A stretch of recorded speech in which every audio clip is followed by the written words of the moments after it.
Sa unang 3 episodes ng ating Cagayan Travel Series ay itinampok natin ang ilan sa mga tourist destinations sa Isla ng Calayan. Sa ika-4 na episode naman ay ibabahagi natin ang presyo ng mga tours, mga hotel at resorts na pwede ninyong tuluyan, halaga ng mga seafood at iba pang impormasyon na dapat ninyong malaman bago kayo pumunta dito.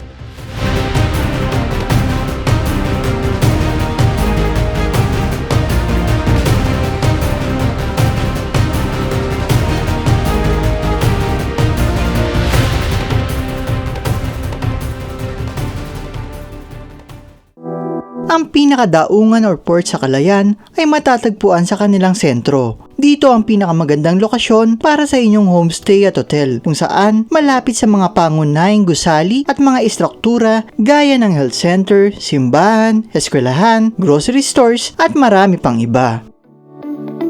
Dito tayo sa Second Home Inn na malagi ng ilang araw sa halagang 1,000 pesos per night. May aircon na ito at Starlink internet. Malawak at malinis ang loob ng kwarto at katabi lamang ng mga grocery stores para sa mga pangunahin ninyong pangangailangan. Dito din sa tinatawag nilang Banwa Beach o sa mismong daungan ay maganda manood ng paglubog ng araw at pwede din ng night swimming. Ito ang isa sa paboritong lugar ng mga residente maging ng mga turista dahil na din sa magandang lokasyon nito at napaka-relaxing na mga tanawin.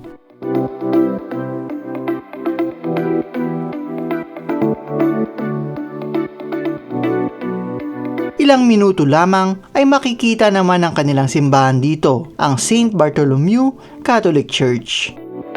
Sa mga makakainan naman sa bayan ay mayroon sila dito mga pansiteria para matikman ninyo ang isa sa pinakakilalang putahe sa probinsya ng Cagayan, ang Pansit Batil-Patong. Good morning, nandito po tayo ngayon sa Dadaw, sa Calayan. Maaga po tayong gumising para puntahan po yung bilihan ng Pansit Batil-Patong. So naglakad-lakad po tayo dito, nagtanong-tanong kung saan yung pinakamalapit. So dito po tayo napunta sa JN's Pansit Batil-Patong. So try na po natin, mga 7 AM po ngayon. Saktong bukas po nung bilihan ng pansit dito. So titikman po natin yung version ng Pansit Batil-Patong dito sa Calayan Island. So, meron ditong regular na 100 pesos and special na 120 pesos. Para sa maramihan naman, meron ding per bilao. Ito po yung Pansit Batil-Patong dito sa Calayan Island. So, magkakaiba po yung version ng Pansit Batil-Patong. Depende po sa lugar. Gaya po sa Tugigaraw, nung pumunta po tayo, mas marami po yung mga toppings na pamimilian. So, dito naman po sa Calayan, medyo mas kakaunti at aalamin natin kung ano po yung pagkakaiba sa lasa.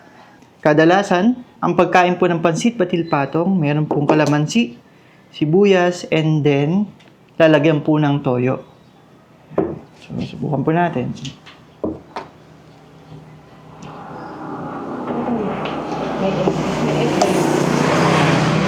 Sa Tugigaraw wala kami.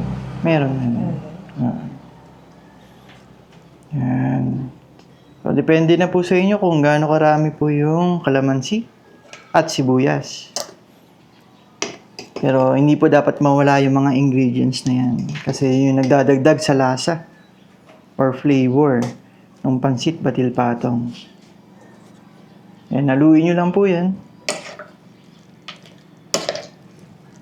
Isa pa po, ang Pansit Batil-Patong, yung noodles po nila, homemade po yan or mano-mano pong ginagawa. Yan.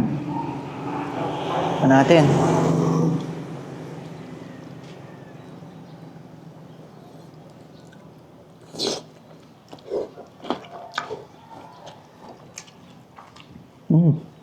Sarap.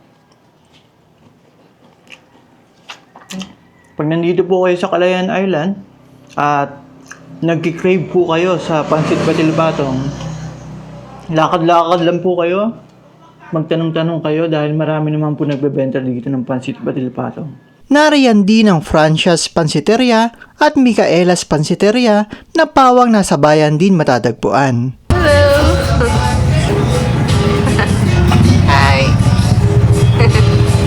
Maliban dito, pwede kayong magpaluto ng pagkain sa mga homestay na inyong tutuluyan o di kaya ay bumili kayo ng ingredients at kayo na mismo ang magluto ng inyong makakain. Sa Isla Calayan Nature Resort naman, kung saan din tayo nagstay ng ilang araw, ay may sariling restaurant kung saan talaga namang mabubusog kayo sa masasarap nilang putahe. Ito din ang pinakamalapit na resort sa Sibang Cove. Kaya naman, nagustuhan namin dito magstay. Mapa-sunset or sunrise sa Sibang Cove ay posible dahil ilang minutong lakad lang ito mula sa Isla Calayan. Sa presyo naman ng mga tour sa paglilibot sa Calayan ay nakadepende sa bilang ng turista. Sa aming paglilibot gamit ang kolong-kolong para sa 2 tao ay nagbayad kami ng 1,100, 600 para sa kolong-kolong at 500 naman para sa tour guide. Sulit na yan dahil napuntahan na natin ang pinakakilalang destinasyon sa isla gaya ng Sibang Beach, Nagudungan Hills at Lighthouse, Kababaan Beach, Kaniwara Beach, Bangahan Hill, Tapwaken Cliff at Basit Kadaratan. Ito ang mga tourist destinations na matatagpuan sa Barangay Dadao at malapit sa sentro.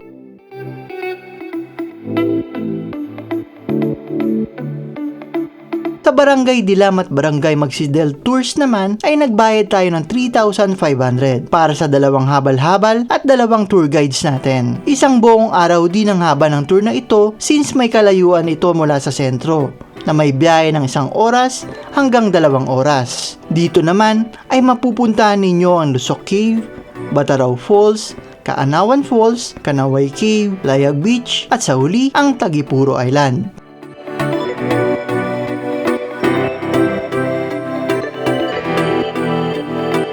Para naman sa mga seafood lover na gusto makatikim nito sa isla o di kaya mag-uwi bilang pasalubong ay dapat advance nyo itong sabihin sa mga tour guide nang sa ganoon ay matulungan nila kayo at makapagpahuli ng seafood gaya ng isda at lobster na kailangan ninyo. Kung minsan ay may ginaganap na Dapon Day or Market Day sa mga barangay, gaya na lamang dito sa poblasyon kung saan natsyempuhan natin ang isang lalaki na nagbebenta ng seafood.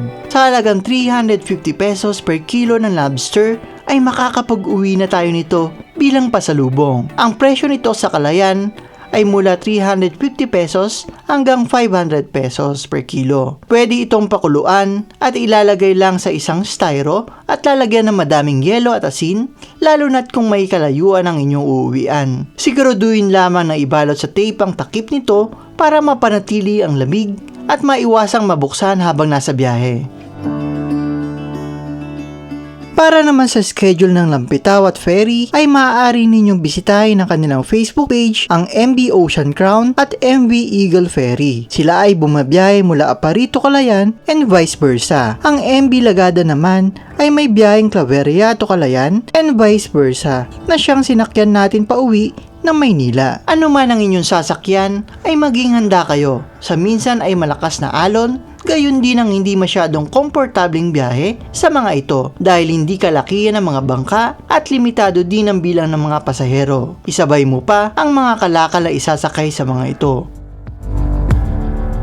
Asahan din ang minsay pagkansela ng schedule dahil ito ay nakadepende sa lagay ng panahon. Kaya siguraduhin na sapat ang mga araw na ilalaan ninyo sa pagbisita sa Calayan. Gayon din ang budget para dito. Lahat naman ng ito ay masusuklian at mapapawi ang lahat ng pagod ninyo dahil sa napakagandang isla ng Calayan.